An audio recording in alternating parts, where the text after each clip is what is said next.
Amahoro y'Imana abane namwe. Turabashimiye rero ko mukurikirana bino biganiro mushikirizwa n'abagorozi. Muri uno mwanya rero turabahe kandi kaze muri zino nyigisho twama tubashikiriza abantu bose aho muherereye. Turabipfurije amahoro y'Imana, tubipfurije kuroranirwa muri byose. Abababaye mubandanye kwihangana, abantu bahura n'ibibazo byo muri buno buzima bitandukanye, ibyo mu buzi bakora, ibyo mu miryango, ibyo mu nshuti n'ibindi byinshi bitesha abantu umutwe, mubandanye kwihangana, mugire gukomerera mu Mana. Yesu niwe yavuze muri Yohana 14 ati umurongo wa mbere ati ntimuhagarike imitima yanyu mwizere Imana nanje munyizere. Kwizera rero Yesu bimeze nk'umuti, bigabanya kuribwa, bigabanya hariho ico bimariye umuntu. Abagwaye rero, abababaye, abariko bareba ino video bari mu bibazo bitandukanye, Imana ibahe guhumurizwa muri yo. Uno munsi rero wo muri kumwe Eric Nshimira Imana nkuko bisanzwe, nkaba nipfuje kuba yagira ku cigwa gifise umutwe w'amajambo uvuga ngo ibibazo bitatu umuntu wese afise ubwenge akwiriye kwibaza mu buzima. Hari rero ibibazo bitatu umuntu wese afise ubwenge akwiriye kwibaza mu buzima. Ivyo bibazo rero icambere kiravuga ngo kubera iki ndiho. Abantu benshi bari kwisi babonye baravutse bisanga mu bihugu bitandukanye, mu miryango itandukanye,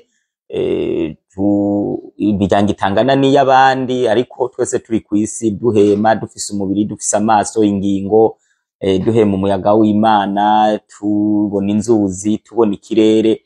Umuntu akibona ari umuhungu canke umukobwa, mugufi, muremure, w'inzobe, wirabura, w'inyenyine, utayifise. Twisanze kwisi muri ubwo buryo. Ariko abantu benshi ntabwo bibaza ikibazo, bibaza ati none jewe naje kwisi gukora iki? Kuko kino kibazo iyo umuntu atacibajije mu buryo bwiza, ashobora kuhusha intumbero yatumye abaho kwisi. Naho hariho abantu benshi bavuga ngo umuntu yavuye mu nkende, hari ukuntu babitwigisha kw'ishure ngo inkende, ngo iki, ngo yarahindutse, ngo urunyo, n'ibintu byo kubesha. Kuko je nkiga kw'ishuri nigeze kubaza umwarimu yatwigisha icigwa ca histoire hari kera muri za 2009 gutyo, hanyuma 2010 ndamubaza ati mweko nimutubwira ko umuntu yavuye mu nkende, none ko inkende ubu zikiriho mu mashamba, kubera iki nta nkende ivamwo umuntu? Kubera iki iyo processus yo y'inkende zihindukamwo abantu yahagaze? Cyaramunaniye. Nta kuntu byumvikana ko inkende ziba mu ishamba ariko ntizigume zihinduka ziba abantu baze tubane nazo tuzikatira amatongo zibemo. Ni kinyoma. Rero twisanze kwisi hari abantu rero umuntu atazi iyo ntumbero usanga yahushije umugambi. Imana rero Bibiliya niyo itubwira impamvu twebwe twaremwe, kuko ibi bintu byose by'ibyaremwe mubona tubona, ibyabi byo dufungura, ibyaremwe by'amafi, by'ibikoko, by'ibiti, umuyaga, ibiri hejuru, ibyo tuzi n'ibyo tutazi, n'ibiri munsi y'isi. Ibyo bintu byose bitwereka ko hariho ubushobozi budusumbye ubwenge bwadushizeho twese. Uko ndiko ndavuga, kandi nta boîte y'amajwi n'indome biri ino mu muhogo, ariko nkashobora kuvuga ikintu, ijwi, ushobora kudoda ikintu ku kindi bikabyara ijwi. Ubwo bwenge butuma isi ihagaze ku mazi, amazi ntayirengere.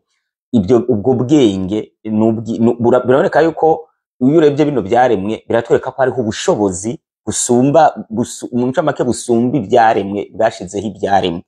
Ariko ibyo byaremwe ntabwo bishobora kukubwira ubwo bushobozi uwo yabishizeho ico yanka n'ico akunda. Kugira tumenye ico Imana yanka n'ico ikunda tubisoma mu ijambo ry'Imana. Hano rero mu ijambo ry'Imana haratubwira ano majambo akurikira. Muri Yesaya 43 umurongo wa 6 kugeza ku murongo w'indwi niho handitse indangura kintu, insiguro, umugambi n'intumbero y'icyatumye twebwe tubaho, kisangaho uriho uri ukumeze.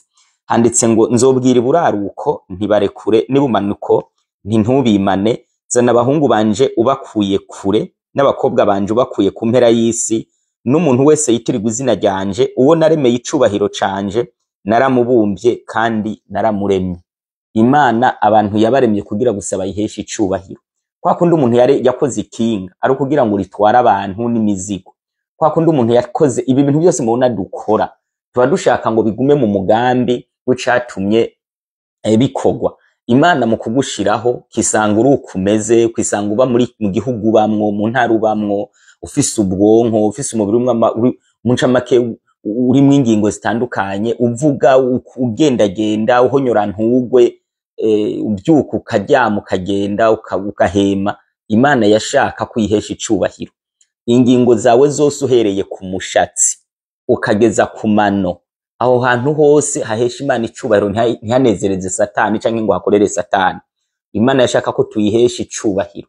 Ubu kwisi ibintu bihesha gusa icubahiro bikiri ku rutonde kucatumye Imana ibirema n'ivyaremwe. Kwezi ntikuragumukana Imana, ibiti ntibiragumukana Imana. Mu ncamake ibintu by'ivyaremwe nibyo ukibona bikiri ku rutonde, abantu tugenda tureguruka tuva ku rutonde duta intumbero. Niyo mpamvu abantu benshi kutamenya ko baremwe kugira gusaba hesha Imana icubahiro. Uje inezererwe, ugende inezererwe, uvuge wizere ibyo bintu ukora byose bya hano kwisi abarimo kunezereza uwakuremye. Iyo abantu batazi uwo mugambi rero, bamwe birirwa mu mahiganwa yo kwambara nkaho umenga nibyo baremewe, abandi bakirirwa bajya ugasanga umuntu ajya nk'inkoko guhera mu gatondo taruhuka, abandi kwankana, kandi ugasanga bapfa ibi, bapfa intara, bapfa ubwoko, bapfa urwego, bapfa amahera, bapfa muncamo. Ugasanga umuntu hajejwe ngaho ari wo kwidunda gusa, muncamo ugasanga urushije uwundi kandi akantu naho nyene ivyamurushije sibyo yaremye. Ni ibintu yasanze aho kwisi, abandi bagapfa uburimbi, bagapfa udutongo, ubuparasera. Muncamo ugasanga abantu ko bapfa impuzu ngo aramba yarandushije, kandi ibyo yambaye sigwiwe, umubiri yambitse sigwiwe. Muncamake ibyo no guhusha intumbero icatumye ubaho ukaremwa. Ikibazo ca mbere mu bibazo bitatu umuntu afise ubwenge bugikora butapfuye akuriye kwibaza, no kwibaza ngo naremwe kubera iki? Kubera iki nisanze kwisi? Nuko Imana yashaka yuko uzohesha icubahiro. Hari abantu benshi batazi yuko Imana twebwe idukunda urukundo rwinshi. Niyo mpamvu wasamwe mu nda ya mama wawe atari uko wasenze wabaye n'umukirisu, n'ibintu byinshi Imana ibiha abantu atari uko twasenze. Ubwo rukundo Imana rero idukunda watumye utaba inkoko ngo ugire imibiko babe barakuriye, canke ngo ube impene canke ube inka canke ube intama ukisangura umuntu. Imana yashaka ngo uzoyiheshe icubahiro. Ico ni kibazo ca mbere. Kubera iki turiho? Impamvu turiho ni imwe, ni kugira ngo duheshe gusa Imana icubahiro. Ikibazo ca kabiri umuntu akwiye kwibaza mu buzima, none ko ndiho nzokwamaho? Nzobaho ibihe bidahera? Nzoguma ndiho sinzopfa? Ijambo ry'Imana ritubwira ngo Umusiguzi 8:8, nta muntu ariho afise ububasha ku mpwemu ziwe ngo azigumanire, kandi nta bubasha agira bwo kubuza umunsi w'urupfu. Muri izo ntambara nta kurekurwa kuriho, kandi uwihaye ikibi ntikizomukiza. Imana itubwiye yuko nta muntu afise ububasha yobuza umunsi wo gupfa ngo yigumanire impwemu ziwe. Urazi ko bivugwa yuko twese tuzopfa, nta uzorusimba. Iyo ni ntatanye, twese tuzopfa. Kandi usubije ubwenge inyuma ukareba hagukikije, hari abantu benshi mwakuranye bapfuye, hari amarimbi menshi mwirirwa muja guhamba. Hirya no hino abantu barapfa, bicwa n'indwara, bicwa n'intambara, amasanganya, ubugizi bwa nabi butandukanye, abicwa n'ubusaza, abicwa n'ibiza. Nukuvuga ngo wewe iyo ugiye guhamba umuntu menya ngo ni wowe usigaye, ujya kuyemwe akiwiwe hasigaye gwawe. Rero ibyo abantu twari tubizi, tuba tunirirwa tuba tureka no kurirwa dupfa ubusa, kuko wewe urashaka kugenda usigaranye yinga rimwe ngupfe. Kwirirwa urashwana muri karitiye, mupfa amazi, mupfa ubugari, mupfa ibyo kurya, mupfa karimbi, kandi ku mugoroba ari we ushikiriwe uza gupfa. Iyi si rero twese tuzopfa. Ku buryo mu gitabo ca Yobu igice ca 21 umurongo wa 33 handitse ngo umwe apfa gifise inkomezi zishitse acidibamiye mu mahoro, ibyansi byiwe bicuzuye amata, umusokoro ukiyagagira mu magufa yiwe, uwundi apfana intimba mu mutima atigeze kubona ibyiza, bompi baryamana mu mukungugu, inyo zikabiyorose. Hari abantu kwisi babayeho neza tigeze babona ibibi, hari n'abantu babayeho nabi bapfana intimba, ibyo bipfujije byose batabibonye, aho bashaka kugenda hose batahabonye. Ariko ijambo ry'Imana ritubwiye ngo bose iyo bapfuye babibyo kujya byinyo. Rero twitonde, tuzopfa. Reka kugenda ugaye, hari gusigaje ukwezi. Reka muncamake kwisi dukore nibyo, turondera ibidutunga, ibitunga imiryango yacu. Ariko uzumenya yuko uri umuntu ahera, uraba expire, urapfa bigahera. Kahise kawe nibyo wakoze bigasigara ari kahise. Rero ibintu byo kugenda umuntu yumva kaze, hari abantu gusa usanga yubatse akazu gusa agasigara avuga imvugo yahinduye n'imvugo yabasimbiye ahantu agarutse agasigara umenga ntazi n'ikirundi. Hari n'abandi bantu usanga mu buzima bwabo akantu gusa gatoya kamuhindura ikintu gikaze zamworoha. Isi ntibaho, ibintu turi mwana kwisi ntibibaho, ko turapfa, turahera, turarira, turagira intimba, umuntu arabakomeye afise n'ibyubahiro bijeje ariko akarararira. Ikibazo ca nyuma ni kwiyumvira ngo mbega iherezo ryanje nigiye, ko nubundi nzopfa, iherezo ryanje nigiye. Muri buno buzima Imana yigeze kubwira Abisirayeli ngo ndabashize imbere ubugingo canke urupfu, umuntu wese nahitemo. Haranditse mu gitabo cyo gusubira mu vyagezwe igice ca 32 umurongo wa 29 handitse ngo iyo baba abanyabwenge bo kwibajijiri bakiyumvira iby'iherezo ryabo.